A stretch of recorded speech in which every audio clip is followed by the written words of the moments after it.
Ayan na naman siya, oh. Puro kakain. Siya na naman nauna. Unahan lang yan. Si Carla talaga laging naman. nauna. Oh, si Ate Rina. O, makintro ka na, Cheska. Ayan. O, Cheska, mag-host ka na. Ako na muna. Welcome pa Kaya rin. niya. Welcome pa rin po sa With Due Respect. Tingnan nyo, tatatlo-tatlo lang kami dito pero ang taas pa rin na energy. Now, magmumukbang tayo with a twist kasama ang Team Pinas. Dito, magbibigay lang tayo ng short comments sa unang personalidad na maaalala natin sa itatampok na pagkain. Kaya naman alamin na natin ang menu for the day. Dito lang yan sa Mukbangayan! Kahit kumain na sila, ako Hoy, na lang. Jandro, gawa mo ba to? Galing naman ni Jandro. Ayoko na to, ayoko na. Oh, hindi na pinlay yung mukbangayan. Matamis, maasim, mabait. Ang mga isyu ng bansa, titikman dito sa Mukbangayan. Oh! Ano ba ito? Anong kinakain natin? Blanca, Blanca. Ay, hindi pala. Hindi. Mali. Mali. Oh. Ang tawag dito ay sikat to sa Bulacan. Ito? Oo, ang pangalan nito ay Inipit. Sa Bulacan. Yes. Sa Bulacan. Bulacan. Speaking of, may nag-live daw. May nag-live, may naipit yata sa Bulacan. na nag-live. Nag-live? Nagkaipitan. Sino nag-live? Ha? May Sino nag-live. Parang 3 hours ago lang. Ha? O, 3 hours ago, lang. si Senator Joel Villanueva. Ano sabi pagka? We will be there. Hindi ko alam kung anong pagkataon yung pupunta doon, but we will be there. Pag nagkaroon ng Senate, ng special session, ang Senado. Nananawagan na tayo noon pa, di ba? Last week pa nananawagan na tayo na magkaroon ng special session kasi lumindol sa Mindanao. Correct. Nakikiramay po tayo sa 61 na nasawi dyan, sa pamilya ng mga 61 na nasawi. At least nakikita naman natin na mabilis naman ang response no, ng national government dyan sa Mindanao. Pero dahil nga nangyari yan, nananawagan tayo ng special session kasi ang daming mga batas na nakabinbin dahil sa drama sa Senado at ngayon meron na namang krisis na kailangan siguro ng special aid package para makarespond tayo. No? Pagka nagkaroon ng special session, syempre, magko-convene. Kapangyarihan kasi ng presidente na magpatawag ng special session kahit na nakasinedye adjournment itong both houses. At walang, kailangan lang ng specific basis para, magandang dahilan ba kung tutusin? Oo. Well, syempre, ang presidente kasi ang nagde-determine nasa wisdom ng presidente yan no? At meron kasi mga information yung presidente na wala sa lahat, no? So kung kinakailangan ng special response, an urgent response, the president can call for a special Tama session. ba, no, Attorney Dino, nangyari yun huli nung pandemic? Di ba bilang nagpatawag ang special session ng Special session para, di ba, pag-usapan niyang bayanihan to heal as one act before, no? So malinaw na I think there is basis. At para rin ma-confirm, let's say for example, yung mga members ng Armed Forces of the Philippines na hindi nako-confirm dahil dyan sa drama, baril-barilan, kung ano-anong kalokohan sa Senado, no? It's high time na magkaroon ng special session. Pero, and sabi ni Joel Villanueva, inipit, di ba? From Bulacan, darating daw siya. No? Parang nahuli na naman ako, Meron kasi tayong naririnig, di ba? Marami daw sa social media na merong babaliktad.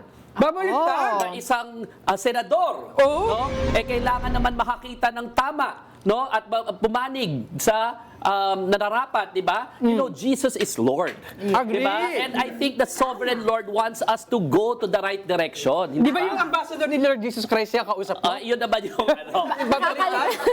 nakakatakot na luluhod-luhod pa kung no, na Senate President. Pero sabi nga, may babaliktad, no? In relation to inipit, naipit yata ito. No? Kaya nga. Kinabahan yata kasi hindi pa ito nakakaramdam yata ng rehas eh. Hindi ka kaya nung isa with prior experience. With prior experience yun, di ba? Experience na yung mahawak sa rehas na yun eh. Di ba? Paulit-ulit nga ito si Jingo Estrada eh. Pero ito si Joel Villanueva, hindi pa ito nakakahawak ng malamig na rehas. Aba. At saka involved dito sa flood control. At mukhang lalabas na ang warrant of arrest. No? So dahil ayaw humawak ng malamig na rehas, gusto siguro, di ba? Gusto sigurong lumipat sa majority, baka mapagbigyan. Pero sa akin lang ha, Joel Villanueva, I appreciate the fact na pupunta ka na, no? Pupunta ka na doon pupunta ka na sa majority. Kung totoong pupunta ka na sa majority.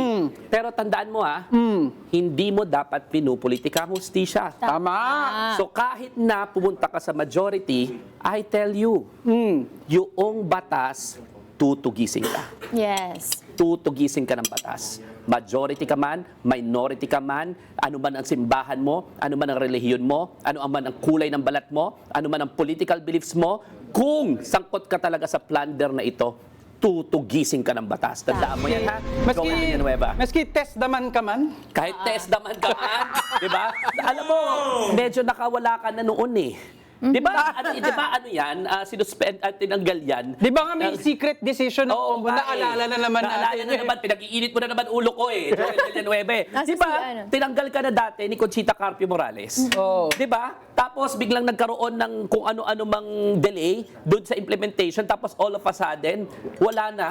Pero may Na-reverse na hawak pala. daw siyang, di ba, reversal order. Reversal, tapos walang nakakaalam kahit na public interest case yan, kahit na minamanmanan ng taong bayan yan. In fact, there was a special session na hindi na nga ni-recognize basta-basta yan kasi hindi pa final, supposedly. Tapos bigla na lang may desisyon, nakawala ka na noon eh. No? Pero paulit-ulit ka. Pero sige, fine. Baka naman may redemption eh. Baka naman may redemption eh, Joel Villanueva eh. So kung may redemption at may konsepto ka ng redemption, gawin mo yung tama sa mga oras na senador ka pa. Tama. Kasi baka hindi ka na maging senador eh. Kasi baka makulong ka na eh. So yung mga oras na senador ka pa, do the right thing. We appreciate the fact na mag-a-appear ka. Ang question, sasama ka ba sa sindikato? Sasama ka ba sa mga kawatan? O sasama ka sa totoong majority? Ako di ko na-appreciate din eh. Utang na loob. Utang na loob pa namin na magtatrabaho ka at you will be there. Na parang bagang hindi mo in-applyan na trabaho magiging senador, na parang ka-Facebook live pa yung papasok ako. Di lahat pala ng papasok bukas, mag-live po kayo, sasabihin nyo sa mga boss nyo, utang na loob nila na papasok po kayo bukas. No? Lunes! Iimbitahan daw ng with due respect lahat ng sambayan ng lahat ng papasok, mag-Facebook Live. Sabihin nyo pa, we will be there. We will be We will be there.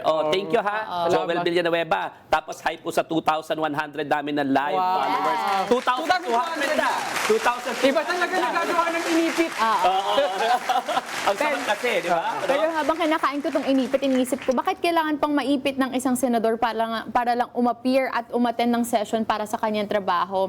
So, Senator Joel Villanueva, at bakit hindi mo sa sariling Facebook page pinost yung Facebook Live mo? Tama. Bakit sa yung simbahan ka pa nagtatago ng yung pag-release ng statement na a-attend ka pag nagpatawag ang presidente? Hindi ba yung sasabihin mo sa amin, a-attend ka ng session dahil trabaho ko yun at gusto kong tulungan ng ating sambayanan, lalo na yung mga naapektuhan nating kababayan sa Mindanao ng lindol, Tama. na hanggang ngayon hirap na hirap pa rin bumangon. Okay, so sa akin palagay lang ha, hindi ka inipit ka, hindi ng mga tao, hindi ng mga political institutions, no? Inipit ka ng sarili mong mga kagagawan. Malinaw lang yan ha, kaya Tama, nagkaganyan, tama. no? So, kahit anong paikot-ikot mo ng lamesa dyan, ha? Paikot-ikot mo, halalala! Ayan pala we will be there. We will be there, no? Kahit ano mangyari, ha? Matutugis ka ng batas, tandaan mo yan.